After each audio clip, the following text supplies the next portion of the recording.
Jean Baudrillard, simulacre et simulation. La précession des simulacres. Le simulacre n'est jamais ce qui cache la vérité. C'est la vérité qui cache qu'il n'y en a pas. Le simulacre est vrai. L'Ecclésiaste. Si nous avons pu prendre pour la plus belle allégorie de la simulation la fable de Borges où les cartographes de l'Empire dressent une carte si détaillée qu'elle finit par recouvrir très exactement le territoire. Mais le déclin de l'Empire voit s'effranger peu à peu cette carte et tomber en ruine, quelques lambeaux étant encore repérables dans les déserts, beauté métaphysique de cette abstraction ruinée, témoignant d'un orgueil à la mesure de l'Empire et pourrissant comme une charogne, retournant à la substance du sol, un peu comme le double finit par se confondre avec le réel en vieillissant. Cette fable est révolue pour nous et n'a plus que le charme discret des simulacres du deuxième ordre. Aujourd'hui, l'abstraction n'est plus celle de la carte, du double, du miroir ou du concept. La simulation n'est plus celle d'un territoire, d'un être référentiel, d'une substance. Elle est la génération par les modèles d'un réel sans origine ni réalité. Hyper réel. Le territoire ne précède plus la carte, ni ne lui survit. C'est désormais la carte qui précède le territoire. Précession des simulacres. C'est elle qui engendre le territoire. Et s'il fallait reprendre la fable, c'est aujourd'hui le territoire dont les lambeaux pourrissent lentement sur l'étendue de la carte. C'est le réel, et non la carte, dont des vestiges subsistent, ça et là, dans les déserts qui ne sont plus ceux de l'Empire, mais le nôtre, le désert du réel lui-même. En fait, même inversée, la fable est inutilisable. Seule subsiste peut-être l'allégorie de l'Empire, car c'est avec le même impérialisme que les simulateurs actuels tentent de faire coïncider le réel, tout le réel, avec leur modèle de simulation. Mais il ne s'agit plus ni de carte, ni de territoire. Quelque chose a disparu. La différence souveraine, de l'une à l'autre, qui faisait le charme de l'abstraction. Car c'est la différence qui fait la poésie de la carte et le charme du territoire, la magie du concept et le charme du réel. Cet imaginaire de la représentation qui culmine et à la fois s'abîme dans le projet fou des cartographes d'une coextensivité idéale de la carte et du territoire, disparaît dans la simulation, dans l'opération nucléaire et génétique, plus du tout spectaculaire et discursive. C'est toute la métaphysique qui s'en va, plus de miroir de l'être et des apparences, du réel et de son concept, plus de coextensivité imaginaire. C'est la miniaturisation génétique qui est la dimension de la simulation. Le réel est produit à partir de cellules miniaturisées, de matrices et de mémoire, de modèles de commandement, et il peut être reproduit un nombre indéfini de fois à partir de là. Il n'a plus à être rationnel, puisqu'il ne se mesure plus à quelque instance, idéale ou négative. Il n'est plus qu'opérationnel. En fait, ce n'est plus du réel, puisqu'aucun imaginaire ne l'enveloppe plus. C'est un hyper-réel, produit de synthèse irradiant de modèles combinatoires dans un hyperespace sans atmosphère. Dans ce passage à un espace dont la courbure n'est plus celle du réel ni celle de la vérité, l'ère de la simulation s'ouvre donc par une liquidation de tous les référentiels. Pire, par leur résurrection artificielle dans les systèmes de signes, matériaux plus ductiles que le sens en ce qu'ils s'offrent à tous les systèmes d'équivalence, à toutes les oppositions binaires, à toute l'algèbre combinatoire. Il ne s'agit plus d'imitation, ni de redoublement, ni même de parodie. Il s'agit d'une substitution au réel des signes du réel, c'est-à-dire d'une opération de dissuasion de tout processus réel par son double opératoire, machine signalétique métastable, programmatique, impeccable, qui offre à tous les signes du réel et en court-circuite toutes les péripéties. Plus jamais le réel n'aura l'occasion de se produire. Telle est la fonction vitale du modèle dans un système de mort, ou plutôt de résurrection anticipée, qui ne laisse plus aucune chance à l'événement même de la mort. Hyper réel désormais à l'abri de l'imaginaire, et de toute distinction du réel et de l'imaginaire, ne laissant qu'à la récurrence orbitale des modèles, et à la génération simulée des différences. L'irrévérence divine des images. Dissimuler est feindre de ne pas avoir ce qu'on a. Simuler est feindre d'avoir ce qu'on n'a pas. L'un renvoie à une présence, l'autre à une absence. Mais la chose est plus compliquée, car simuler n'est pas feindre. Celui qui feint une maladie peut simplement se mettre au lit et faire croire qu'il est malade. Celui qui simule une maladie en détermine en soi quelques symptômes. Littré. Donc, feindre ou dissimuler laisse intact le principe de réalité. La différence est toujours claire, elle n'est que masquée. Tandis que la simulation remet en cause la différence du vrai et du faux, du réel et de l'imaginaire. Le simulateur est-il malade ou non, puisqu'il produit de vrais symptômes? On ne peut ni le traiter objectivement comme malade, ni comme non malade. La psychologie et la médecine s'arrêtent là, devant une vérité de la maladie désormais introuvable. Car si n'importe quel symptôme peut être produit et ne peut être plus reçu comme un fait de nature, alors toute maladie peut être considérée comme simulable et simulée, et la médecine perd son sens, car elle ne sait traiter que les maladies vraies par leur cause objective. La psychosomatique évolue d'une façon louche aux confins du principe de maladie. Quant à la psychanalyse, elle renvoie le symptôme de l'ordre organique à l'ordre inconscient. Celui-ci, le nouveau, est censé être vrai, plus vrai que l'autre. Mais pourquoi la simulation s'arrêterait-elle aux portes de l'inconscient? Pourquoi le travail de l'inconscient ne pourrait-il être produit de la même façon que n'importe quel symptôme de la médecine classique? Les rêves le sont déjà. Bien sûr, le médecin aliéniste prétend qu'il y a pour chaque forme d'aliénation mentale un ordre particulier dans la succession des symptômes que le simulateur ignore et dont l'absence ne saurait tromper le médecin aliéniste. Ceci, qui date de 1865, pour sauver à tout prix le principe d'une vérité et échapper à l'interrogation que pose la simulation, à savoir que la vérité, la référence, la cause objective ont cessé d'exister. Or, que peut faire la médecine avec ce qui flotte en deçà ou au-delà de la maladie, en deçà ou au-delà de la santé, avec le redoublement de la maladie dans un discours qui n'est ni plus vrai ni faux? Que peut faire la psychanalyse avec le redoublement du discours de l'inconscient, dans un discours de simulation qui ne peut plus jamais être démasqué, puisqu'il n'est pas faux non plus? Que peut faire l'armée avec les simulateurs? Traditionnellement, elle les démasque et les punit, selon un principe clair de repérage. Aujourd'hui, elle peut réformer un très bon simulateur comme exactement équivalent à un homosexuel, à un cardiaque ou à un fou. Vrai.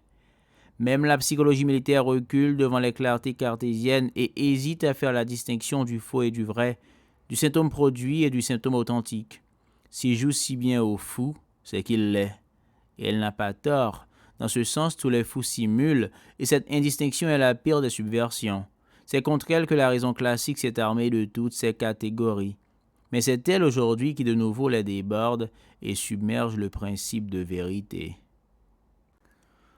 Au-delà de la médecine et de l'armée, terrain d'élection de la simulation, l'affaire renvoie à la religion et au simulacre de la divinité. Je défendis qu'il y eût dans les temples aucun simulacre, parce que la divinité qui anime la nature ne peut être représentée.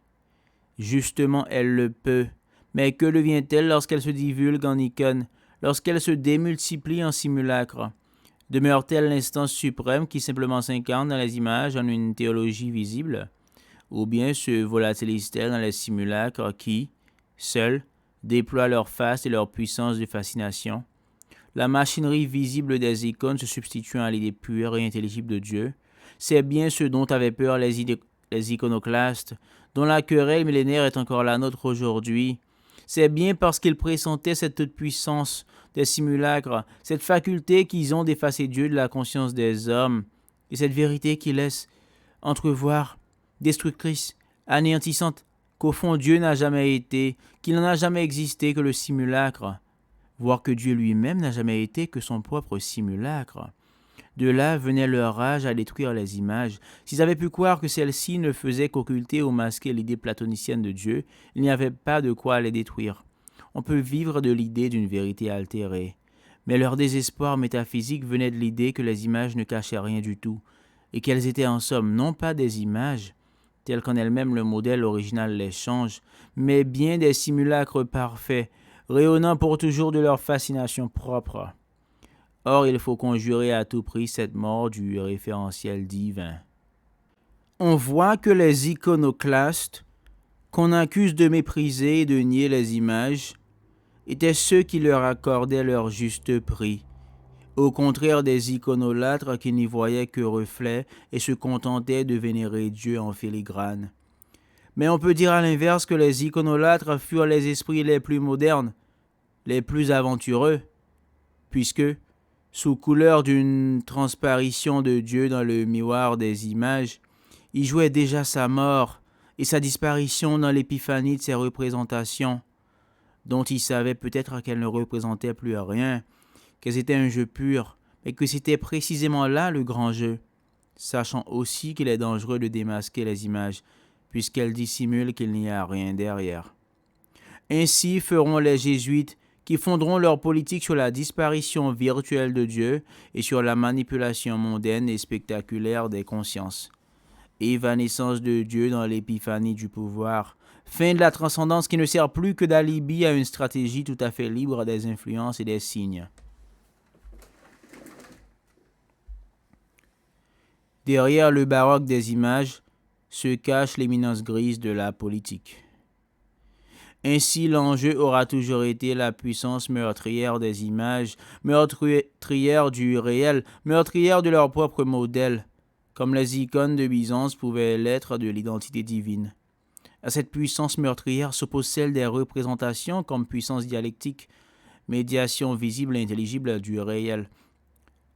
Toute la foi et la bonne foi occidentale se sont engagées dans ce pari de la représentation, qu'un signe puisse s'échanger contre du sens et que quelque chose serve de caution à cet échange. Dieu, bien sûr.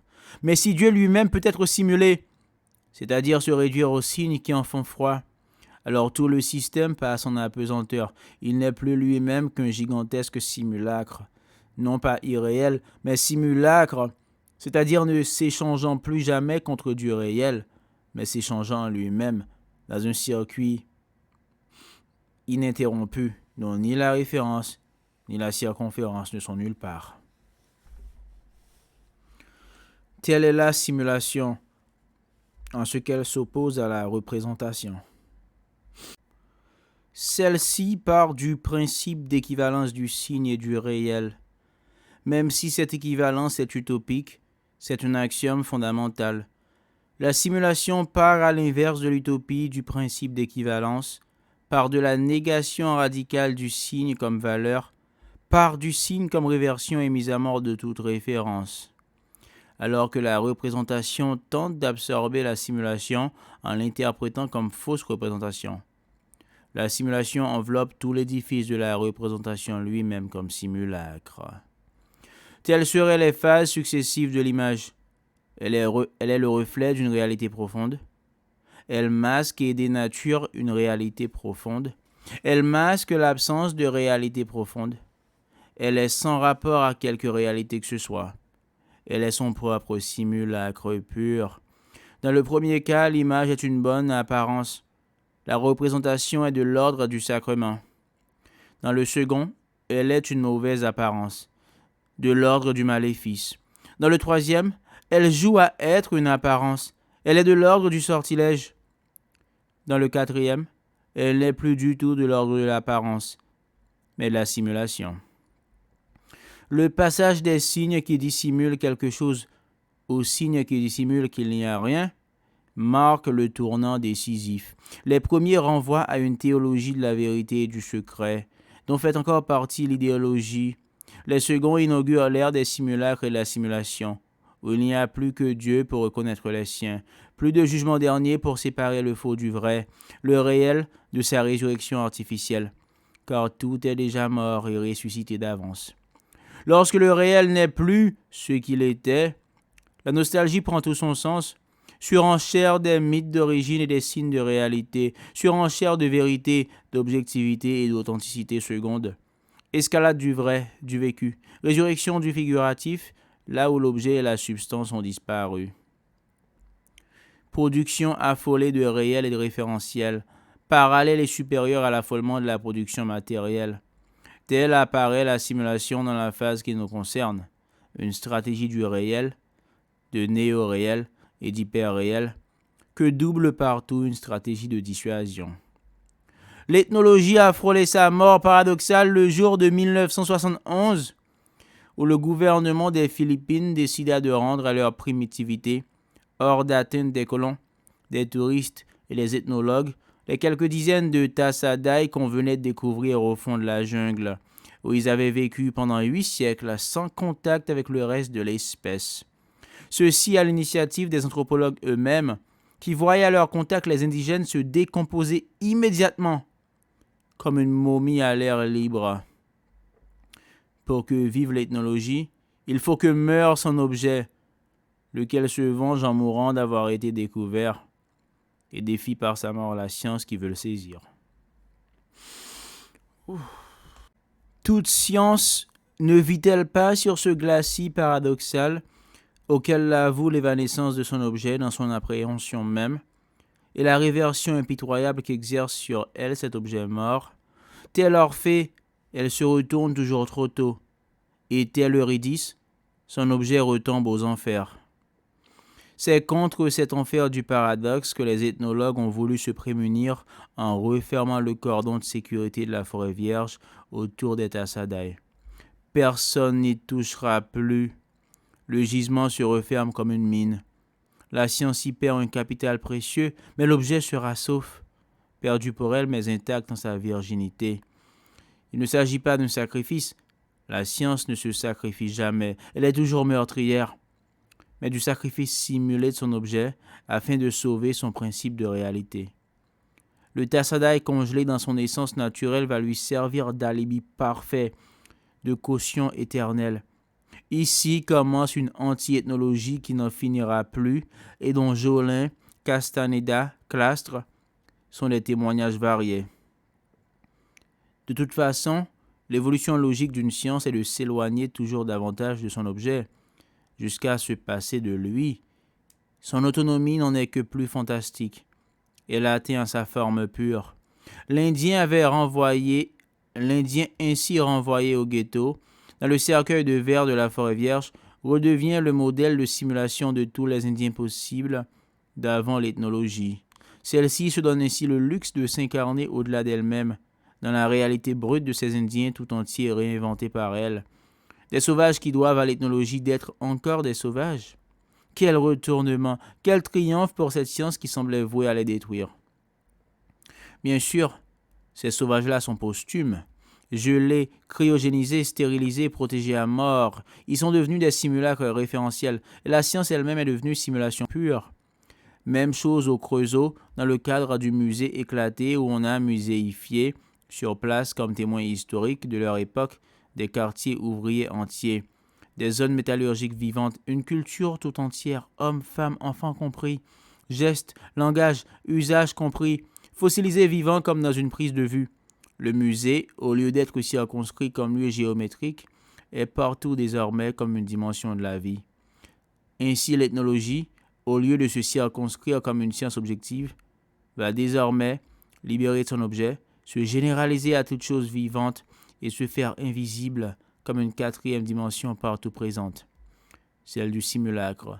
Nous sommes tous des Tassadai, des Indiens redevenus ce qu'ils étaient, c'est-à-dire tels qu'en eux-mêmes l'ethnologie les a changés. Indiens simulacres qui proclament enfin la vérité universelle de l'ethnologie. Nous sommes tous passés vivants dans la lumière spectrale de l'ethnologie, ou de l'anti-ethnologie qui n'est que la forme pure de l'ethnologie triomphale, sous le signe des différences mortes et la direction des différences. Il est donc d'une grande naïveté d'aller chercher l'ethnologie chez les sauvages ou dans quelques tiers-mondes. Elle est ici, partout, dans les métropoles, chez les Blancs, dans un monde tout entier recensé, analysé, puis ressuscité artificiellement sous les espèces du réel, dans un monde de la simulation, de l'hallucination de la vérité, du chantage du réel, du meurtre de toute forme symbolique, et de sa rétrospection historique, meurtre dont les sauvages, noblesse oblige, ont fait les frais les premiers, mais qui s'est depuis longtemps élargi à toutes les sociétés occidentales. Mais du même coup, l'ethnologie nous livre sa seule et dernière leçon. Le secret qui la tue et que les sauvages connaissent bien mieux qu'elle. La vengeance du mort. L'enfermement de l'objet scientifique est égal à celui des fous et des morts, et de même que la société entière est irrémédiablement contaminée par ce miroir de la folie qu'elle s'est elle-même tendue, ainsi la science ne peut que mourir contaminée par la mort de cet objet qui est son miroir inverse. C'est elle qui le maîtrise en apparence, mais c'est lui qui l'investit en profondeur, selon une réversion inconsciente, ne donnant que des réponses mortes et circulaires à une interrogation morte.